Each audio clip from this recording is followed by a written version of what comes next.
Hi.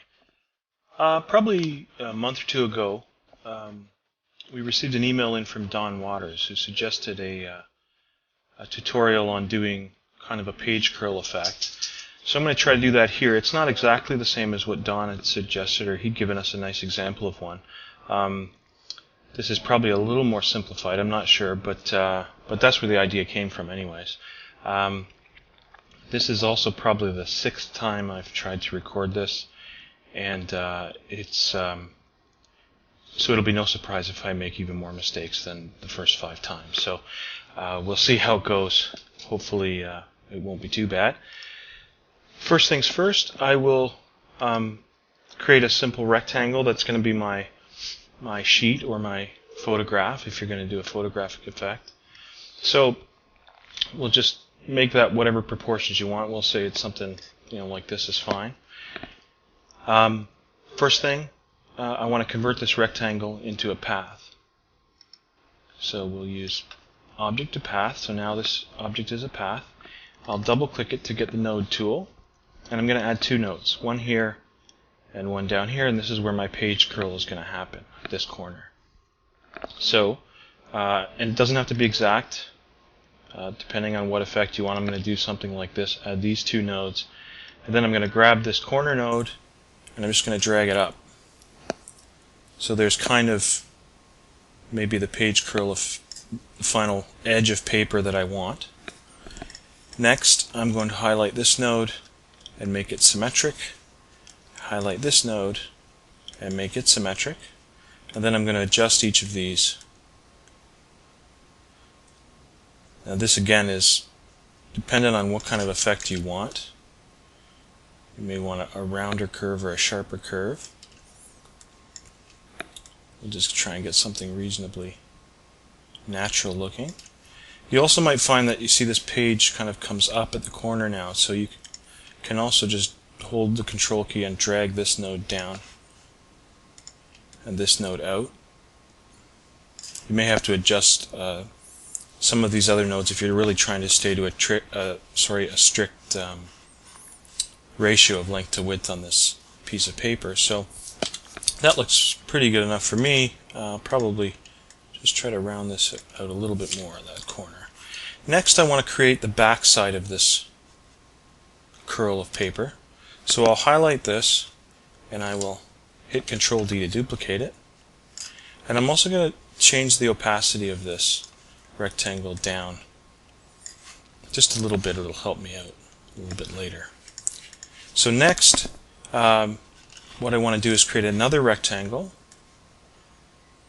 like that. We're going to make this one a different color. Doesn't matter what it is, it's just to distinguish between the two. And now I'm going to try and line some point around here on the edge up with one of those corner points, those rounded corners there. Get something close. Again, it doesn't have to be exact.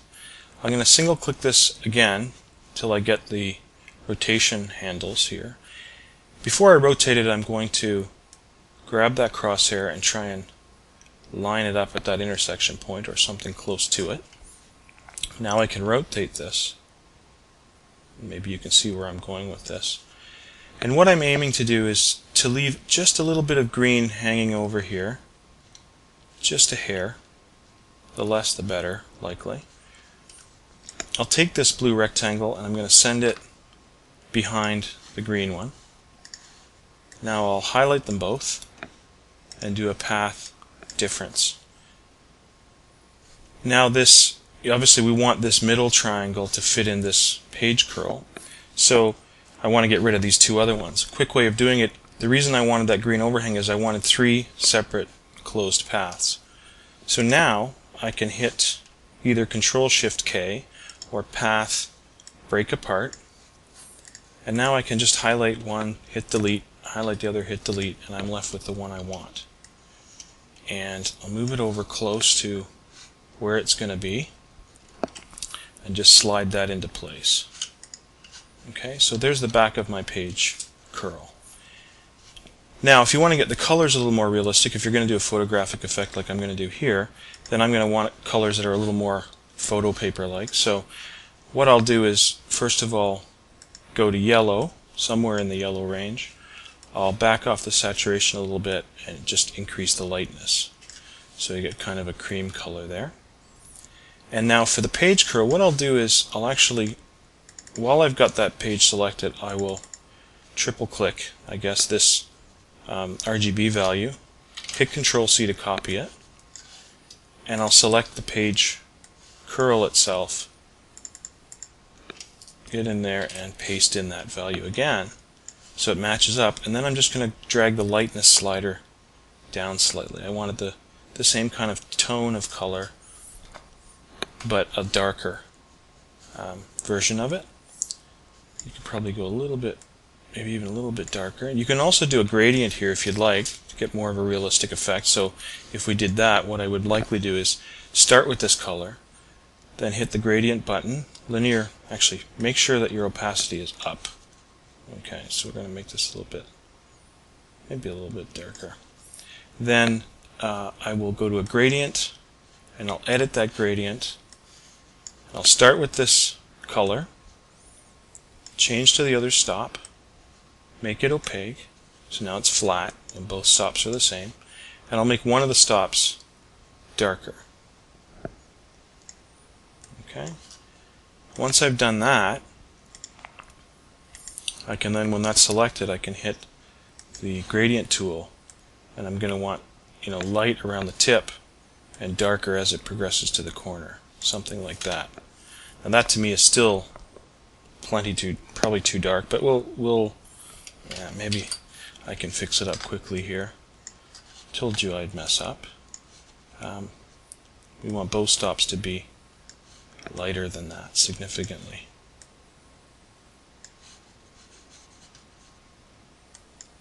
Something like that might be a little bit nicer anyways. Still looks a little greenish to me, but we'll leave it.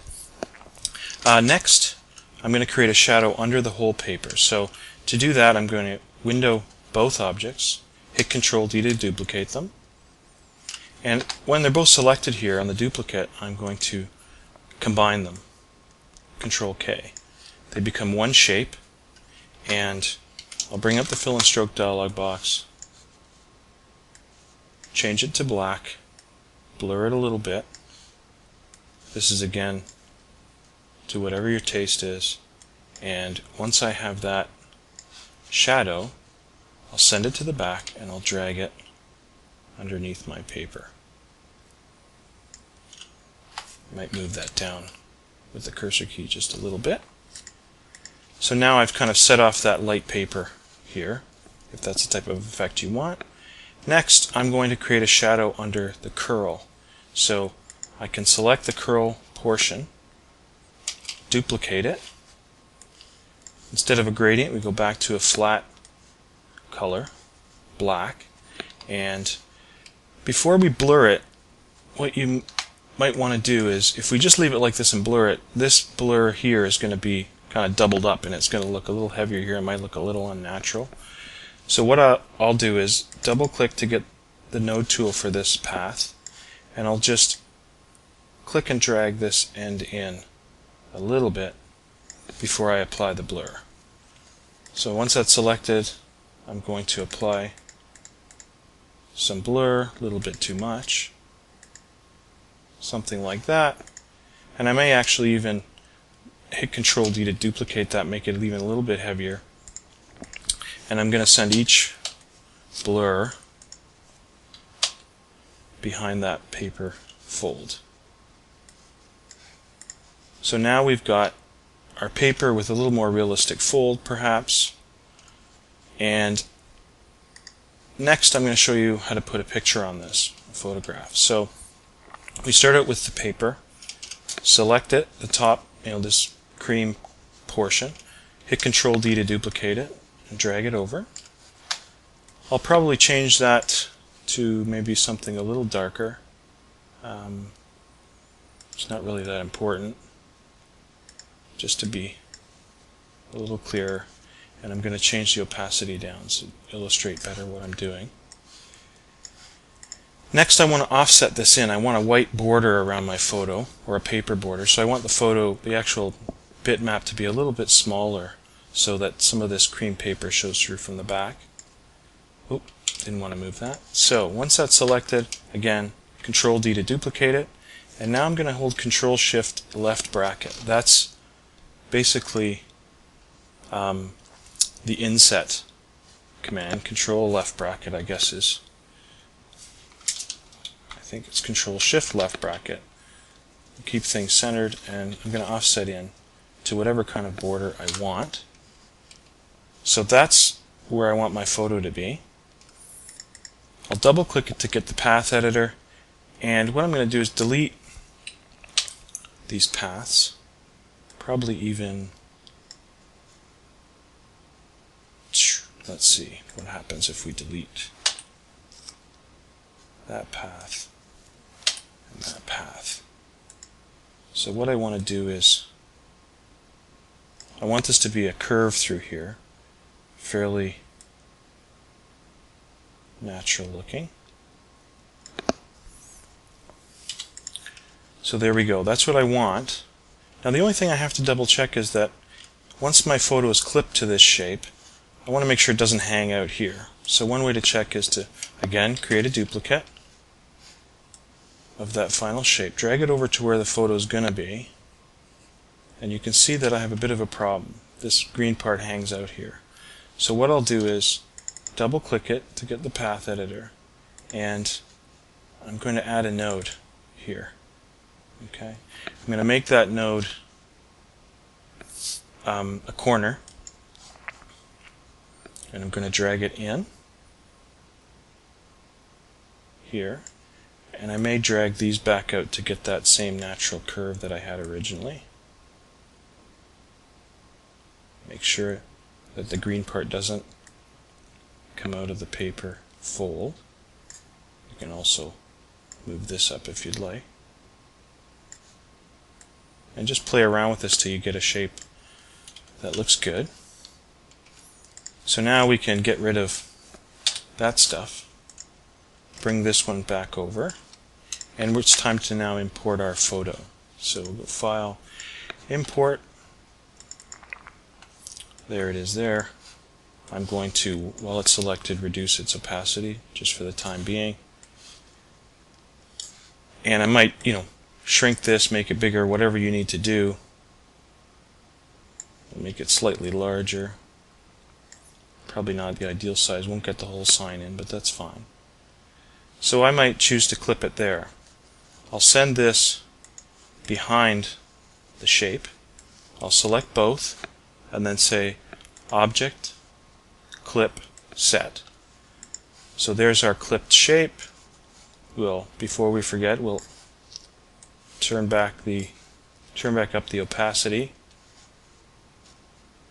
to make it fully opaque, and then we'll just drag it over. You can see it's way down below all the other layers, or the other objects. So what we'll have to do is bring that up to the top, and then bring it down a notch until you see the corner of the paper, and then probably 2 more notches to bring it below the shadow. It's not too evident on this photo because the dark blue here kind of doesn't show up much of that shadow from the corner. If you had a lighter color in this area, it'd probably show up more. And that is it. Actually didn't make too many mistakes on that. So I hope you find it useful. You can use it for some nice effects on a website, or even a printed document you might do if you're looking for that effect. And that is it. Thank you for watching.